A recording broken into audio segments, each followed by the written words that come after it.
क्या मैं बच सकता हूं? ऊपर आसमान में हार्टलेस किंग ने अपनी असीम चेतना फैलाते हुए ठंडी मुस्कान के साथ कहा। पूरा ब्रह्मांड अंधकारमय हो गया। स्विश बिपिन जमीन के नीचे से तेजी से बाहर निकला और अपने सामने खड़ी एक काली दीवार को देखा जो पूरी तरह से चेतना से बनी हुई थी। उसके चेहरे पर गंभीरता छा गई। तोड़ दो। वाह, तलवार की रोशनी की एक तेज चमक दिखाई दी। बिपिन ने अपनी दिव्य शक्ति को उसकी चरम सीमा तक बढ़ाया और रियल गॉड की उस अनोखी कला का प्रदर्शन किया जिसे उसने खुद ईजाद किया था, क्रिम्सन लाइट। हालांकि तलवार की रोशनी ने काली दीवार पर एक बड़ी दरार डाल दी थी, लेकिन वह दीवार को पूरी तरह से काट नहीं पाई। वह दरार तुरंत ही भर भी गई। क्या बिपिन असमंजस में पड़ गया?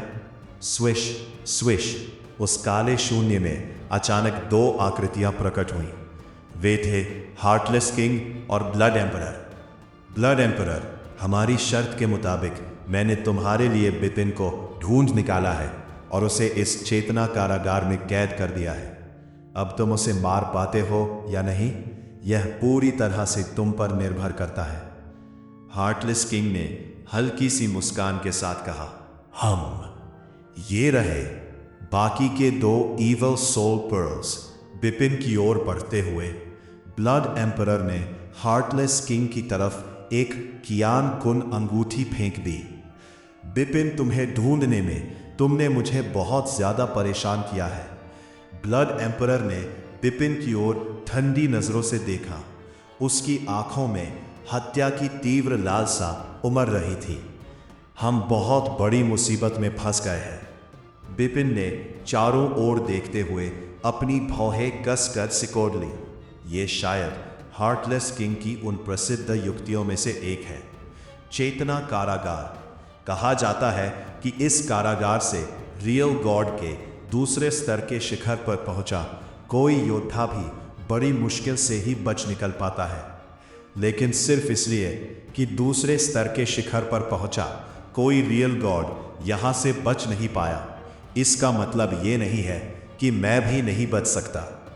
बिपिन ने मन ही मन सोचा।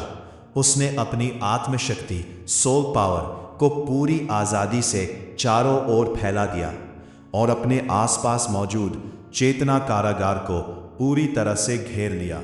ये चेतना कारागार वाकई बहुत मजबूत है, लेकिन इसमें एक कमजोर कड़ी, वीक पॉइंट जरूर है।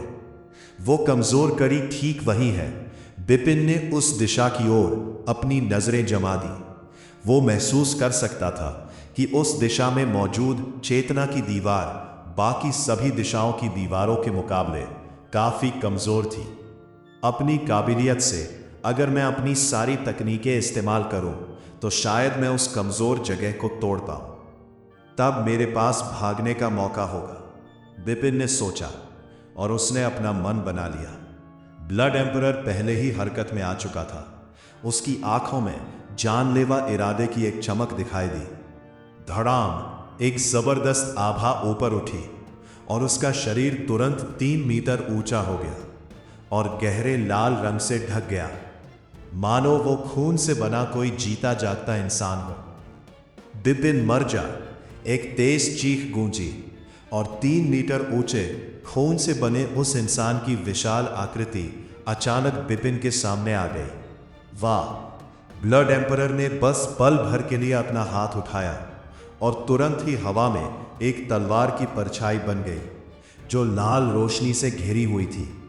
एक दूसरे पर चढ़ी हुई उन तलवार की परछाइयों में बेहिसाब ताकत थी। अचानक वे गुस्से से जैन बिपिन पर टूट पड़ी। ऐसा लगा मानो पूरा ब्रह्मांड ही 2 हिस्सों में कट गया हो। कितनी जबरदस्त ताकत है!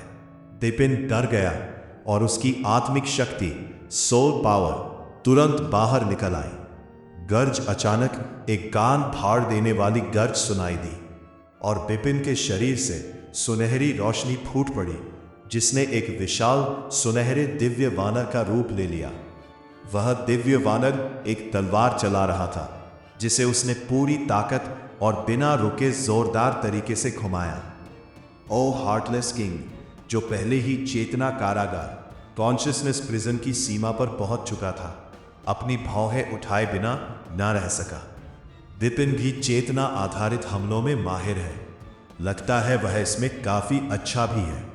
धड़ाम एक जोरदार धमाका हुआ और पूरा ब्रह्मांड बुरी तरह कांप उठा। फिर भी वह चेतना कारागार एक चट्टान की तरह मजबूत बना रहा। वह विशाल दिव्य वानर एक सुनहरी बहती हुई रोशनी में बदल गया और तेजी से बाहर निकला। वह पीछे बनी चेतना की दीवार से टकराया और उस टक्कर से दीवार हिल गई। फिर उस सुनहरे दिव्य वानर ने एक और विशाल कदम आगे बढ़ाया। मेरा वार सहने के बाद भी तुम न सिर्फ जिंदा रहे, बल्कि तुम्हारी आभा भी जरा भी कमजोर नहीं पड़ी। विपिन, तुम्हारी ताकत भी कुछ कम नहीं है। ब्लड एम्परर जिस रक्त पुरुष ब्लड पर्सन में बदल गया था, उसने अपनी खून जैसी लाल आंखों से विपिन पर अपनी नजरें गड़ा दी। हे, अगर ब्लड एम्परर अपनी असली रियल गॉड और रियल गॉड वाली युद्ध क्षमता का पूरा जोर लगा दे, तो मुझे मारना उसके लिए बच्चों का खेल होगा। लेकिन अब ऐसा करना इतना आसान नहीं होगा। विपिन की आवाज में जबरदस्त घमंड झलक रहा था। भले ही वो सिर्फ एक यूनिवर्स गॉड था, लेकिन उसका दिव्य शरीर, डिवाइन बॉडी, एक रियल गॉड के शरीर से किसी भी मामले में कम नहीं था। इसके अलावा उसके पास ब्लड किलिंग प्लेट आर्मर भी था। इसलिए भले ही ब्लड एम्परर की शक्तियां उससे कहीं ज्यादा थी, फिर भी उसे सचमुच मार पाना इतना आसान नहीं था। मैं देखना चाहता हूं कि तुम आखिर अब तक टिक पाते हो। ब्लड एम्परर ने एक और हमला किया, लेकिन इस बार उसका इरादा विपिन से आमने सामने की लड़ाई, क्लोज कॉम्बैट करने का था। वाह वाह वाह! ब्लड एम्परर एक गहरे लाल रंग के भूत जैसा था, जो लगातार विपिन के आसपास मंडरा रहा था। विपिन पर एक के बाद एक जोरदार और भयानक हमले किए जा रहे थे। विपिन ने एक ही समय में अपनी 3 परछाइयां बनाई और फ्लोइंग लाइट फैंटम तकनीक का पूरी तरह से इस्तेमाल किया। साथ ही उसने पिछले 1000 सालों में स्काई स्वॉर्ड प्रिजन में रहकर जो नज़दीकी लड़ाई, क्लोज कॉम्बैट की ताकत हासिल की थी, उसे पूरी तरह से बाहर निकाल दिया। धड़ाम धड़ाम धड़ाम धड़ाम, हर जोरदार वार और टक्कर से एक जबरदस्त गड़गड़ाहट पैदा हो रही थी। 1300 सालों की ट्रेनिंग के बाद विपिन की नज़दीकी लड़ाई की काबिलियत यकीनन पहले से कहीं ज़्यादा मजबूत हो गई थी। हालांकि ब्लड एम्परर के मुकाबले, जो बहुत पहले ही स्काई स्वॉर्ड प्रिजन का सरताज बन चुका था, विपिन अभी भी थोड़ा कमज़ोर ही था। सबसे अहम बात यह थी कि स्वर्ग के मार्ग, हेवन वे के बारे में ब्लड एम्परर की समझ इतनी गहरी थी कि वो डॉक्ट्रिन पैलेस का पहला स्तर आसानी से पार कर सकता था। खास हुनर, यूनिक स्किल के मामले में भी वो विपिन से कहीं ज्यादा ताकतवर था। इसी वजह से इस लड़ाई में एक तरफा हालात पैदा हो गए थे। विपिन पूरी तरह से ब्लड एम्परर के दबाव में आ गया था। खुशकिस्मती से उसकी बचाव की ताकत, डिफेंस पावर बेहद मजबूत थी। ब्लड एम्परर के कुछ वार सहने के बाद हालांकि उसे चोटें लगी थी, लेकिन उसकी हालत इतनी भी खराब नहीं हुई थी कि उसकी जान चली जाए। हाँ, अगर तुम स्काई स्वॉर्ड प्रिजन के बाहर होते तो अब तक तुम्हारी जान जा चुकी होती। ब्लड एम्परर की नजरें और भी ज्यादा ठंडी और कठोर हो गई और वो लगातार विपिन को नुकसान पहुंचाता रहा। हालांकि विपिन ने पलटवार करने की पूरी कोशिश की, लेकिन दोनों की ताकत में जमीन आसमान का फर्क होने की वजह से उसकी हालत बद से बदतर होती चली गई। इस जोरदार लड़ाई के दौरान विपिन जानबूझकर चेतना की जेल, कॉन्शियसनेस प्रिजन के सबसे कमजोर हिस्से की तरफ बढ़ने लगा। बस अब थोड़ी ही देर और। बहुत जल्द विपिन की आंखों में उम्मीद की एक किरण चमक रही थी। उसे साफ पता था कि वो बस एक हारी हुई लड़ाई लड़ रहा था, एक घिरे हुए जंगली जानवर की तरह। जैसे वो ब्लड एम्परर से लड़ रहा था, उसका असली इरादा वही था, लेकिन उसका लक्ष्य कॉन्शियसनेस जेल के सबसे कमजोर पॉइंट पर निशाना लगाना था। जैसे ही बिपिन और ब्लड एम्परर कॉन्शियसनेस जेल में एक दूसरे से लड़ रहे थे, कॉन्शियसनेस जेल के पास एक जगह पर झपटता आग की लपटों में लिपटा एक आदमी खाली जगह में दिखाई दिया। वो अभी अभी दिखाई दिया था और उसे पास में ही बेहिसाब कॉन्शियसनेस पावर महसूस हो रही थी। हार्टलेस की कॉन्शियसनेस जेल यहाँ क्यों होगी? आग जैसे लाल बालों वाले हट्टे कट्टे आदमी ने अपनी भौहें सिकोड़ी और तुरंत उस तरफ झपकता जहां कॉन्शियसनेस जेल थी। बहुत जल्दी वो कॉन्शियसनेस जेल के सामने पहुंच गया। फिर उसने अपने सामने बड़ी कॉन्शियसनेस जेल को देखा। हार्टलेस और ब्लड एम्परर आग की लपटों में घिरा हुआ वो हट्टा कट्टा आदमी मुस्कुराया। चेतना जेल कॉन्शियसनेस प्रिजन की रुकावट के बावजूद वो हट्टा कट्टा आदमी अंदर चल रही घटनाओं को साफ साफ देख सकता था। जाहिर है उसने ब्लड एम्परर और बिपिन के बीच चल रही लड़ाई का दृश्य भी देखा। ये यूनिवर्स गॉड बिपिन होना चाहिए जो कुछ समय पहले ही स्काई स्वॉर्ड जेल में आया था।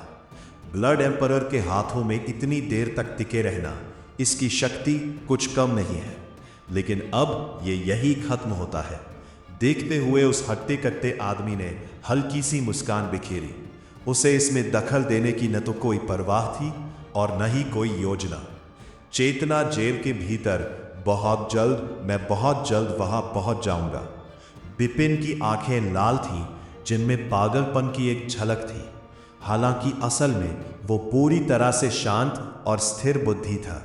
वो पूरे समय चेतना जेल के सबसे कमजोर बिंदु की ओर ही बढ़ रहा था। आखिरकार वो चेतना जेल के सबसे कमजोर बिंदु पर पहुंच गया, लेकिन उसका दिव्य शरीर बुरी तरह घायल हो चुका था। यही वह जगह है। बिपिन की आंखों में रोशनी की एक चमक उभरी। होशियार हो। रेत का एक विशाल दहकता हुआ भंवर सीधे सीधे फट पड़ा बिपिन के नियंत्रण में। रेत का वह दहकता हुआ क्षेत्र ब्लड एम्परर की ओर बढ़ने लगा। हालांकि ऐसा लग रहा था कि उसने ब्लड एम्परर को बस थोड़ा सा ही रोका है, लेकिन कम से कम उसकी गति पर तो असर पड़ा ही था। ठीक उसी समय बिपिन के शरीर से भारी मात्रा में गहरे लाल रंग की लपटें फूट पड़ी। उन लपटों ने मिलकर सीधे सीधे आग का एक विशाल गहरा लाल सागर बना दिया। बिपिन उस अग्नि सागर के ठीक बीचों बीच खड़ा था, मानो वह उस गहरे लाल सागर का राजा हो। उसके शरीर में मौजूद स्टार पैलेस की शक्ति भी तुरंत बाहर उमड़ पड़ी। स्कारलेट किंगडम और स्टार पैलेस की गुप्त विद्याओं में सीक्रेट स्किल्स का प्रयोग एक साथ किया गया। तोड़ डालो। बिपिन के चेहरे पर बेहद उग्र भाव थे। उसके शरीर को ढके हुए सुनहरे दिव्य वानर ने एक जोरदार गर्जना की। उसके हाथ में थमी तलवार भी असीम शक्ति का प्रदर्शन कर रही थी। वाह! तलवार की एक भयानक चमक। स्वॉर्ड लाइट तेजी से बाहर की ओर लपकी। तलवार की वह चमक ब्लड एम्परर पर किया गया वार नहीं थी, बल्कि बिपिन के ठीक पीछे मौजूद चेतना जेल की दीवार पर किया गया प्रहार था। यह एक ऐसा अकेला दांव था जिस पर बिपिन ने अपना सब कुछ दांव पर लगा दिया था, और उसने एक ही बार में अपने कई तुरुप के पत्ते इस्तेमाल कर लिए। अगर यह वार चेतना की दीवार को तोड़ देता तो उसके पास भाग निकलने का एक मौका होता। होंग!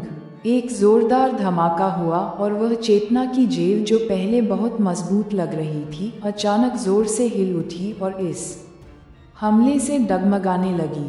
ठीक अगले ही पल चेतना की उस दीवार पर जिस पर बिपिन ने वार किया था एक दरार पड़ गई और एक सुराख बन गया। हालांकि वह सुराख बहुत बड़ा नहीं था, लेकिन बिपिन के लिए उससे बाहर निकलने के लिए काफ़ी बड़ा था। क्या उसे मेरी चेतना की जेल का सबसे कमज़ोर हिस्सा पता था? हार्टलेस किंग, जो चेतना की जेल की सीमा तक पीछे हट गई थी, हैरान रह गई। बिपिन के चेतना की जेल में सुराख करने की क्षमता से ज़्यादा वह उस पिछली तकनीक से हैरान थी जो बिपिन ने अचानक इस्तेमाल की थी। खासकर वह एक तकनीक ये तकनीक हार्टलेस किंग हैरान थी। यहाँ तक कि ब्लड एम्परर भी वहीं अपनी जगह पर हक्का बक्का रह गया। ब्लड एम्परर, तुमने पहले कभी नहीं बताया कि बिपिन को ये तकनीक आती है। हार्टलेस किंग सीधे सीधे दहाड़ उठी। मुझे कभी पता ही नहीं चला कि उसे वह तकनीक भी आती है। ब्लड एम्परर चिल्लाया, लेकिन वह बहुत परेशान लग रहा था। इस समय हम ज्यादा सोच विचार नहीं कर सकते, मार डालो। स्विश। ब्लड एम्परर के अंदर हत्या की भावना भड़क उठी। उसने अपनी नज़रें बिपिन पर जमा दी और उसका पीछा करने के लिए तेजी से लपका। हालांकि बिपिन, जिसने चेतना की जेल में सुराख किया था, उस सुराख से बाहर निकलते ही चेतना की जेल के बाहर पहुंच चुका था। मैं बाहर आ गया। बिपिन की आंखों में खुशी की चमक थी।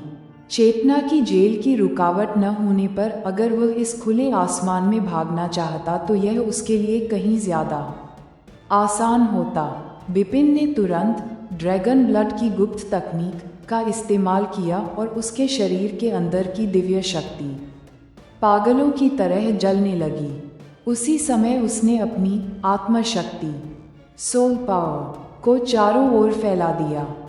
ठीक उसी पल जब बिपिन ने ड्रैगन ब्लड की गुप्त तकनीक का इस्तेमाल किया था और भागने के लिए तैयार था, क्या बिपिन के चेहरे का रंग अचानक बदल गया। अपनी आत्मशक्ति की संवेदन सीमा के भीतर उसने एक बेहद गर्म आभा और महसूस की, जो बहुत ही भयानक गति से उसकी ओर बढ़ रही थी। उसके ठीक सामने शून्य में एक आभा प्रकट हुई। यह क्या है?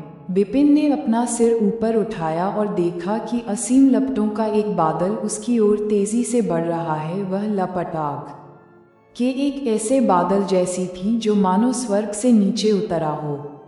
आग का वह बादल बिपिन के सामने आकर रुका। गड़गड़ाहट। असीम लपटें पूरी ताकत और जोर के साथ आगे बढ़ी, मानो किसी सूखी लकड़ी को तोड़ रही हों। आसपास का 10,000 मील का इलाका उन भयंकर लपटों की गर्मी से पूरी तरह जलकर राख हो गया। वहां अब घास का एक तिनका भी नहीं उग सकता था। उसकी इस भयानक शक्ति को देखकर बिपिन सहम गया। वहीं बिपिन का पीछा कर रहे ब्लड एम्परर और हार्टलेस किंग ने भी तुरंत अपने कदम रोक लिए। असीम लपटों का जोर धीरे धीरे कम हुआ और अंत में वहां बस एक छोटी सी लौ जलती रह गई। उस छोटी सी लौ के भीतर से एक हट्टा कट्टा शरीर धीरे धीरे उभरकर सामने आया। उसके बाल आग जैसे लाल थे, उसकी भौहें भी लाल थीं और यहाँ तक कि उसकी दाढ़ी में भी आग जैसी ही लालिमा झलक रही थी। उसका शरीर गठीला था और उसकी त्वचा सांवली थी। वह मर्दांगी के भाव से भरा हुआ था। हालांकि आग की लपटों में घिरा वह बलवान आदमी बेतहाशा गुस्से से भरा हुआ था और उसकी नज़रें भी बहुत गुस्से वाली थीं। आने वाले को देखकर ब्लड एम्परर और हार्टलेस किंग गंभीर हो गए। बिपिन भी दूर शून्य में रुक गया। यह नज़ारा देखकर वह हैरान रह गया। कितना भयानक ऑरा है यह ऑरा, इतना जंगली और ब्लड एम्परर और हार्टलेस किंग की तुलना में कहीं ज्यादा ताकतवर है। ये तो फायरी किंग है। बिपिन तुरंत समझ गया कि आने वाला कौन है। स्काई स्वॉर्ड प्रिशन में चारों किंग को आमतौर पर 4 सबसे ताकतवर माहिर माना जाता था। हालांकि इन चारों माहिरों की ताकत में भी फर्क था। उनमें से फायरी किंग को आमतौर पर सबसे ताकतवर माना और पहचाना जाता था। वह ब्लड एम्परर, हार्टलेस किंग और मिस्ट किंग से भी ज्यादा ताकतवर था। किंवदंती थी कि फायरी किंग कभी कभी बाकी 3 किंग से लड़ने के लिए उनके पास जाता था। हर बार जब वे लड़ते थे तो हालांकि वह बाकी 3 किंग को मार नहीं पाता था, लेकिन उन्हें बुरी तरह तड़पा जरूर देता था। इसी वजह से उसे स्काई स्वॉर्ड प्रिशन का नंबर 1 सरगना माना जाता था। बाकी 3 किंग फायरी किंग से कुछ हद तक डरते थे। फिर फायरी किंग बिपिन के सामने आ गया। कमाल है, स्काई स्वॉर्ड प्रिशन में 4 किंग हैं और उनमें से 3 यहाँ मौजूद हैं। और फायरी किंग ने खुद आगे बढ़कर मेरे लिए ब्लड एम्परर और हार्टलेस किंग को रोक दिया। बिपिन के चेहरे के हाव भाव अजीब हो गए। आग की लपटों में घिरा वह बलवान आदमी फायरी किंग बेतहाशा गुस्से में था और अपने सामने खड़े ब्लड एम्परर और हार्टलेस किंग को घूर रहा था। ब्लड एम्परर, हार्टलेस, तुम दोनों की इतनी हिम्मत कि मेरे किसी आदमी को हाथ लगाओ। तुम में बहुत हिम्मत है। फायरी किंग की तरफ से एक जोरदार दहाड़ सुनाई दी। उसकी कान फाड़ देने वाली आवाज़ से आसपास का शून्य कांप उठा, मानो वह डर के मारे थरथरा रहा हो। ये सुनकर ब्लड एम्परर और हार्टलेस किंग के चेहरे का रंग उड़ गया, जबकि बिपिन हैरान रह गया।